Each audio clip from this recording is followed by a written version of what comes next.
এটা কি কে লিখেছে? নাম কই? নাম কই?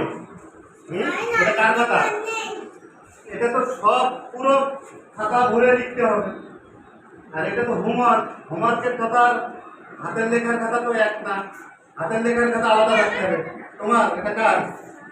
হ্যাঁ তোমার কার বলো? স্যার ওটা সুমার খাতা মেবি। তোমার কোথায়? এই যে তুমি লিখবা। এটা এটা কার? এই একই লেখা একটু ভালো না, আরো সুন্দর করে লিখতে হবে।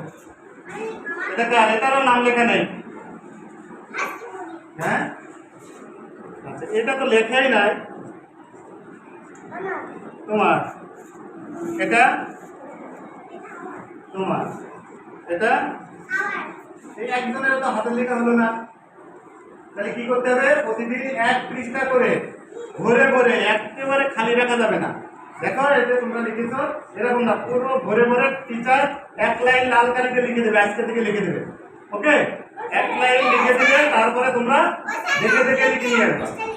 হ্যাঁ, স্যার লিখে দেবে, ম্যাডাম লিখে দেবে। বুঝতে পেরেছো? ওকে, সবাই খাতা নিয়ে আসবে রেগুলার, মনে